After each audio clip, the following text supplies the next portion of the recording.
परशुराम जी की उत्पत्ति और लीला कथा। वैशंपायन जी कहते हैं, जन्मेजय उस सरोवर में स्नान करके महाराज युधिष्ठिर कौशिकी नदी के किनारे होते हुए क्रमशः सभी तीर्थ स्थानों में गए। फिर उन्होंने समुद्र तट पर पहुंचकर गंगा जी के संगम स्थान में मिली हुई 500 नदियों की सम्मिलित धारा में स्नान किया। इसके पश्चात वे समुद्र के किनारे किनारे अपने भाइयों के सहित कलिंग देश में आए। वहां लोमश जी कहने लगे, कुंती नंदन, यह कलिंग देश है। यहाँ वैतरणी नदी बहती है। इस स्थान पर देवताओं का आश्रय लेकर स्वयं धर्मराज ने यज्ञ किया था। इसके अनंतर भाग्यवान पांडवों ने द्रौपदी सहित वैतरणी नदी में उतरकर पितर तर्पण किया। उस समय महाराज युधिष्ठिर कहने लगे, लोमश जी, इस नदी में आचमन करके मैं तप के प्रभाव से मानवीय विषयों से मुक्त हो गया हूँ। आपकी कृपा से मुझे सारे लोग दिखाई दे रहे हैं। देखिए, ये मुझे पाठ करते हुए वानप्रस्थी महात्माओं का शब्द सुनाई दे रहा है। तब लोमश जी ने कहा, राजन चुप हो जाइए, ये ध्वनि तो तुम्हें 30,000 योजन दूर से सुनाई दे रही है। वैशंपायन जी बोले, इसके पश्चात महात्मा युधिष्ठिर महेंद्र पर्वत पर गए और वहां एक रात निवास किया। वहां रहने वाले तपस्वियों ने उनका बड़ा सत्कार किया। लोमश मुनि ने उन भृगु, अंगिरा, वशिष्ठ और कश्यप वंशी ऋषियों का परिचय दिया। फिर उनके पास जाकर राज ऋषि युधिष्ठिर ने प्रणाम किया और परशुराम जी के सेवक वीरवर अकृतव्रण से पूछा, भगवान परशुराम जी इन तपस्वियों को किस समय दर्शन देंगे? इनके साथ ही मैं भी उनके दर्शन करना चाहता हूँ। अकृतव्रण ने कहा, श्री परशुराम जी तो सबके हृदय की बात जानने वाले हैं। आपके आने का तो उन्हें पता लग ही गया होगा। आपके प्रति उनका प्रेम भी है ही, इसलिए वे शीघ्र ही आपको दर्शन देंगे। तपस्वियों को उनका दर्शन चतुर्दशी और अष्टमी को होता है। आज की रात बीतने पर कल चतुर्दशी होगी, तब आप भी उनका दर्शन करेंगे। युधिष्ठिर ने पूछा, आप जमदग्नि नंदन महाबली परशुराम जी के सेवक हैं। उन्होंने पहले जो जो कृत्य किए हैं वे सब आपने प्रत्यक्ष देखे हैं। अतः जिस प्रकार और जिस निमित्त से उन्होंने युद्ध में क्षत्रियों को परास्त किया था, वह सब आप मुझे सुनाइए। अकृतव्रण ने कहा, राजन, मैं भृगु वंश में उत्पन्न हुए जमदग्नि नंदन देवतुल्य भगवान परशुराम जी का चरित्र सुनाता हूँ। यह आख्यान बड़ा ही सुंदर और महान है। उन्होंने है वंश में उत्पन्न हुए जिस कार्तवीर अर्जुन का वध किया था, उसके 1000 भुजाएं थीं। श्री दत्तात्रेय जी की कृपा से उसे एक सोने का विमान मिला था तथा सभी प्राणियों पर उसका प्रभुत्व था। उसके रथ की गति को कोई भी रोक नहीं सकता था। उस रथ और वर के प्रभाव से वे वीर देवता, यक्ष और ऋषि सभी को कुचले डालता था। इस प्रकार उसके द्वारा सर्वत्र सभी प्राणी पीड़ित हो रहे थे। इसी समय कान्यकुब्ज नामक नगर में गादी नाम का एक बलवान राजा राज्य करता था। वह वन में जाकर रहने लगा। वहां उसके एक कन्या उत्पन्न हुई जो अप्सरा के समान सुंदरी थी। उसका नाम सत्यवती था। उसके लिए भृगुनंदन ऋषिक ने राजा के पास जाकर याचना की। राजा गाधी ने ऋचिक मुनि के साथ सत्यवती का ब्याह कर दिया। विवाह कार्य संपन्न हो जाने पर भृगु जी आए और अपने पुत्र को सपत्नीक देखकर बड़े प्रसन्न हुए। तब उन्होंने पुत्र वधु से कहा, सौभाग्यवती वधु, तुम वर मांगो, तुम्हारी जो इच्छा होगी वही मैं दूंगा। उसने अपने ससुर जी को प्रसन्न देखकर अपनी और अपनी माता के लिए पुत्र की याचना की।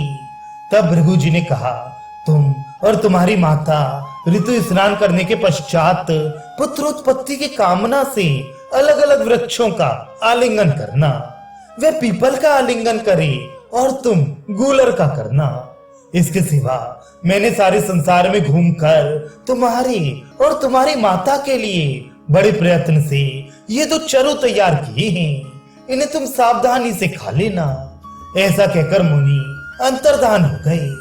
किंतु उन माँ बेटी ने चरु भक्षण करने और वृक्षों का आलिंगन करने में उलटफेर कर दिया। बहुत दिन बीतने पर भगवान भृगु फिर लौटे और उन्होंने दिव्य दृष्टि से सब बातें जान ली। तब उन्होंने अपनी पुत्र वधु सत्यवती से कहा, बेटी, चरु और वृक्षों में उलटफेर करके तेरी माता ने तुझे धोखा दिया है। तूने जो चरु खाया है और जिस वृक्ष का आलिंगन किया है, उसके प्रभाव से तेरा पुत्र ब्राह्मण होने पर भी क्षत्रियों के से आचरण वाला होगा, तथा तेरी माता का पुत्र क्षत्रिय होकर भी ब्राह्मणों के से आचरण वाला होगा, बड़ा तेजस्वी और सत्पुरुषों के मार्ग का अनुसरण करेगा। तब उसने बार बार प्रार्थना करके अपने ससुर जी को प्रसन्न किया और प्रार्थना की कि मेरा पुत्र ऐसा ना हो, भले ही पौत्र ऐसे स्वभाव वाला हो जाए। भृगु जी ने अच्छा ऐसा ही हो ये कहकर अपनी पुत्र वधु का अभिनंदन किया। यथा समय उसके गर्भ से जमदग्नि मुनि का जन्म हुआ। वे बड़े ही तेजस्वी और प्रतापी थे। महातपस्वी जमदग्नि ने वेद अध्ययन आरंभ किया और नियमानुसार स्वाध्याय करने से सभी वेदों को कंठस्थ कर लिया। फिर उन्होंने राजा प्रसेनजित के पास जाकर उनकी पुत्री रेणुका के लिए याचना की और राजा ने उन्हें अपनी बेटी विवाह दी। रेणुका का आचरण सब प्रकार अपने पतिदेव के अनुकूल था। उसके साथ आश्रम में रहकर वे तपस्या करने लगे। उनके क्रमशः 4 पुत्र हुए। इसके बाद परशुराम जी का प्रादुर्भाव हुआ। वे 5वें थे। भाइयों में छोटे होने पर भी ये गुणों में सबसे बड़े चढ़े थे। एक दिन जब सब पुत्र फल लेने के लिए चले गए तो व्रतशीला रेणुका स्नान करने को गई। जिस समय वे स्नान करके आश्रम को लौट रही थी, उसने दैव योग से राजा चित्ररथ को जल क्रीड़ा करते देखा। उस संपत्तिशाली राजा को जल विहार करते देखकर रेणुका का चित्त चलायमान हो गया। इस मानसिक विकार से दीन, अचेत और त्रस्त होकर उसने आश्रम में प्रवेश किया। महातेजस्वी जमदग्नि मुनि ने सब बात जान ली और उसे अधीर एवं ब्रह्म तेज से च्युत हुई देखकर बहुत धिक्कारा। इतने ही में उनके ज्येष्ठ पुत्र रुकम्बान और फिर सुषेण, वसु और विश्वावसु भी आ गए। मुनि ने क्रमशः उन सभी से कहा कि इस अपनी मां को तुरंत मार डालो, किंतु वे मोहवश हक्के बक्के से रह गए, कुछ भी बोल ना सके। तब मुनि ने क्रोधित होकर उन्हें श्राप दिया, जिससे उनकी विचार शक्ति नष्ट हो गई और वे मृग एवं पक्षियों के समान जड़ बुद्धि हो गए। उन सबके पीछे शत्रु पक्ष के वीरों का संहार करने वाले परशुराम जी आए। उनसे महातपस्वी जमदग्नि मुनि ने कहा, बेटा, अपनी इस पापनी माता को अभी मार डाल और इसके लिए मन में किसी प्रकार का खेद ना कर। ये सुनकर परशुराम ने फरसा लेकर उसी क्षण अपनी माता का मस्तक काट डाला। राजन, इससे जमदग्नि का कोप सर्वथा शांत हो गया और उन्होंने प्रसन्न होकर कहा, बेटा, तुमने मेरे कहने से वह काम किया है जिसे करना बड़ा ही कठिन है, इसलिए तुम्हारी जो जो कामनाएं हो वे सब मांग लो। तब उन्होंने कहा, पिताजी, मेरी माता जीवित हो जाएं, उन्हें मेरे द्वारा मारे जाने की बात याद ना रहे, उनके मानस पाप का नाश हो जाए, मेरे चारों भाई स्वस्थ हो जाएं, युद्ध में मेरा सामना करने वाला कोई ना हो और मैं लंबी आयु प्राप्त करूं। परम तपस्वी जमदग्नि ने भी वरदान के द्वारा उनकी सभी कामनाएं पूर्ण कर दी। एक बार इसी तरह उनके सब पुत्र बाहर गए हुए थे। उसी समय अनूप देश का राजा कार्तवीर्य अर्जुन उधर आ निकला। जिस समय वह आश्रम में पहुंचा, मुनिपाल रेणुका ने उसका आतिथ्य सत्कार किया। कार्तवीर्य अर्जुन युद्ध के मद से उन्मत्त हो रहा था। उसने सत्कार की कुछ भी कीमत ना करके आश्रम के होमधेनु को डकारते रहने पर भी उसके बछड़े को हर लिया और वहां के वृक्ष आदि भी तोड़ दिए। जब परशुराम जी आश्रम में आए तो स्वयं जमदग्नि जी ने उनसे सारी बातें कही। उन्होंने होम की गाय को भी रोते देखा। इससे वे बड़े ही कुपित हुए और काल के वशीभूत हुए सहस्त्रार्जुन के पास आए। तब शत्रु दमन परशुराम जी ने अपना सुंदर धनुष ले उसके साथ बड़ी वीरता से युद्ध कर पहने बाणों से उसके परिख सदृश हजारों भुजाओं को काट डाला तथा उसे परास्त कर काल के हवाले किया। इससे सहस्त्रार्जुन के पुत्रों को बड़ा क्रोध हुआ और वे एक दिन परशुराम जी की अनुपस्थिति में आश्रम में बैठे हुए जमदग्नि जी पर जा टूटे। परम तेजस्वी जमदग्नि जी तो तपस्वी ब्राह्मण थे। उन्होंने युद्ध आदि कुछ भी नहीं किया तो भी उन्होंने उन्हें मार डाला। इस समय वे अनाथ की तरह हे राम यही चिल्लाते रहे। जब उनकी हत्या करके वे आश्रम में चले गए तो परशुराम जी संधा लेकर आए। वहां अपने पिताजी को इस प्रकार दुर्दशा पूर्वक मरे देखकर उन्हें बड़ा दुख हुआ और वे फूट फूट कर रोने लगे।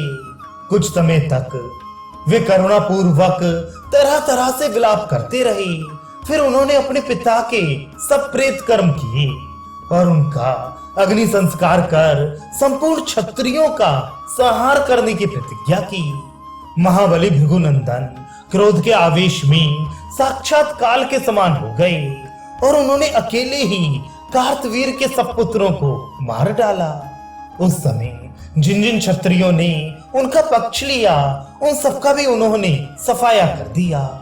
इस प्रकार 21 बार भगवान परशुराम ने पृथ्वी को क्षत्रियहीन कर दिया और उनके रक्त से समंत पंचक क्षेत्र में 5 सरोवर भर दिए। इसी समय महर्षि ऋचिक ने साक्षात प्रकट होकर उन्हें इस घोर कर्म से रोका। तब उन्होंने क्षत्रियों का संहार करना बंद कर दिया और सारी पृथ्वी ब्राह्मणों को दान कर दी। इस प्रकार समस्त भूमंडल ब्राह्मणों को देकर वे इस महेंद्र पर्वत पर निवास करते हैं। वैशंपायन जी कहते हैं, राजन, फिर 14 के दिन अपने नियम के अनुसार महामना परशुराम जी ने समस्त ब्राह्मण और भाइयों के सहित महाराज युधिष्ठिर को दर्शन दिए। धर्मराज ने अपने भाइयों के सहित उनका पूजन किया और वहां रहने वाले सब ब्राह्मणों का भी खूब सत्कार किया।